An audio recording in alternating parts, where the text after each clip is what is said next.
Olá, meus irmãos, estamos de volta com a nossa sexta parte do nosso mistério, O que Deus quer de mim. Então, assim, nós ficamos ali, né, na frente da sala, na Secretaria de Educação, e o tesoureiro ali, todo imponente na minha frente, né, tão próximo de mim que eu lembro, assim, parece que a barriga dele estava tocando na minha, de tanto que ele ficou em cima, assim. E eu, de salto alto, né, fiquei próximo da altura dele, né, ele era bem mais alto do que eu, mas... Então, assim, ele ficou ali esperando que eu falasse com ele primeiro, né? E que ele só respondesse, né? Ficou me intimando a falar com ele primeiro. Então eu entendi, percebi, esperei alguns segundos para ver se ele desistia, né? Que eu não queria dar braço a torcer. Mas enfim, ele não desistiu e eu resolvi falar. Eu falei, oi. Ele viu que eu falei com indiferença, né? Ele também respondeu com indiferença, oi. E foi para a sala dele onde ele era esperado. E assim acabou o nosso encontro inusitado.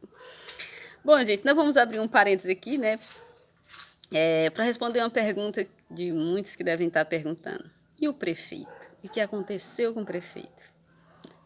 Bom, gente, eu vou fazer um breve relato sobre, bem resumido mesmo, sobre o nosso prefeito, porque o nosso foco aqui, né, o nosso mistério é o tesoureiro. Mas, enfim, o prefeito, quando eu estava namorando com o tesoureiro, ele começou a me chamar de segunda dama. Em todo lugar que eu chegava, ele dizia em alto e bom som para que todos ouvissem. Lá vem a segunda dama. Despeitado porque eu estava namorando com o tesoureiro, era a segunda dama. Mas enfim, quando ele ficou sabendo que nós tínhamos terminado o namoro com o tesoureiro, que nós tínhamos terminado, né? Aconteceu que ele passou a me perseguir, né? Ele fez um projeto para tirar todos os lanchonetes dos canteiros, das calçadas que ficavam no meio do movimento, né? Para botar para fora do movimento, só com o objetivo de me prejudicar, né? Porque a lanchonete que eu tinha arrendado, que eu falei para vocês, que o próprio tesoureiro me ajudou a arrendar, estava realmente um canteiro ali próximo do posto de gasolina. E ele, né, indenizou os outros, né? Deu um espaço para os outros, mas para mim ele não, né? Irmão, uma desculpa e tal, e não me indenizou, não me deu um emprego. Ao contrário, ele acusou o tesoureiro de não querer me dar um emprego. Então, assim, ele passou a me perseguir, ele passou a me receber na prefeitura, né? Recebia, nem ser zangado para falar com ele, né? Braba, ele me recebia, ele parece que adorava me ver zangado. Mas, enfim. Na minha frente ele me recebia, falava comigo, tudo bem, mas por trás ele me, né, apunhalava, ele sempre me perseguia, não deixou arrumar emprego no fórum, não deixou arrumar emprego na prefeitura, né? Me perseguia por onde eu ia, ele me perseguia, né? E parecia que ele estava me confundindo com um político, né? Como ele tinha se tornado uma pessoa política, ele parece que estava me vendo como político, né? Porque é assim que político se comporta, né? Na frente do outro, pega a mão, aperta a mão, tudo bem, e por trás, né? A traição. Mas, enfim, de tanto lutar que sem conseguir, até que Deus abriu as portas e um conhecido nosso, um gaúcho lá, gerente de uma serraria, e me ofereceu um espaço que tinha na frente da casa dele, que ele tinha preparado, né, um salão. Ele tinha preparado, tinha organizado, tinha arrumado um barzinho socialzinho, bonito até, bem organizado, que ele é caprichoso, que só. Então ele me ofereceu para me tocar, tipo, um que é arrendado, né, porque ele era gente da serraria, então ele não tinha tempo de tocar essas coisas. E a mulher dele não tinha tempo também, que ela cuidava, os filhos dela ainda eram muito pequenos, muito criança. Então, assim, eu comecei a trabalhar ali. E o prefeito, né, sempre de longe, brigando, nós sempre de pé de guerra. E ele sempre morria de ciúme, né? Às vezes eu cheguei a arrumar uns namorados aí para ver se eu esquecia ele, mas não tinha jeito, eu não esqueci o cara. E ele ficava só morrendo de ciúme, não assumia, não tinha atitude, né? E morrendo de ciúme de todos que se aproximavam de mim. E eu tentava esquecê-lo, porque além de não ter esperança da gente se entender, eu ficava chateada porque ele me perseguia, né?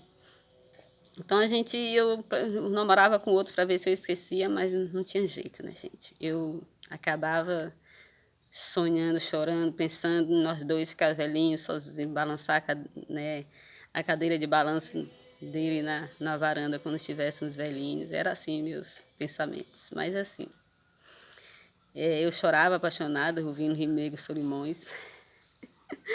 O Frio da Madrugada foi a música que mais me marcou. E uma vez até que meu patrão me fragou chorando, apaixonado, ele ria, ele sorria, fazia piada, né? Mas fazia graça, mas assim. Então a gente seguiu, né?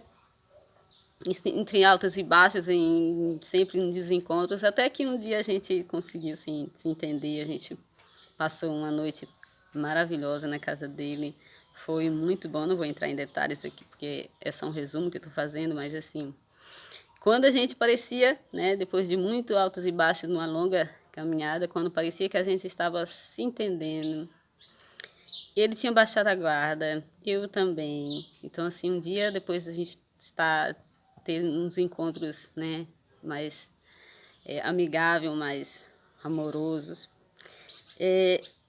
A gente estava conversando na casa dele nesse dia e ele me levou para conhecer uns pertences que ele tinha guardado em uma sala, os pertences dele pessoais que ele estimava muito. Então ele me levou para conhecer, né, a história dele. E ao entrar nessa sala, era meio pequena, cheia de coisas, ele sentou numa cadeira e me puxou e fez com que eu sentasse no colo dele. Cara, quando estava tudo bacana, quando ele baixou a guarda, que eu também baixei a guarda, estávamos ali conversando como pessoas civilizadas, com amizade, assim, já aprofundando o nosso relacionamento, acontece o inesperado. Ele me puxa, me coloca no colo dele, cara, e acontece o inusitado, gente, que nem eu nem ele esperava, assim, foi um choque. E eu vou contar para vocês no próximo capítulo.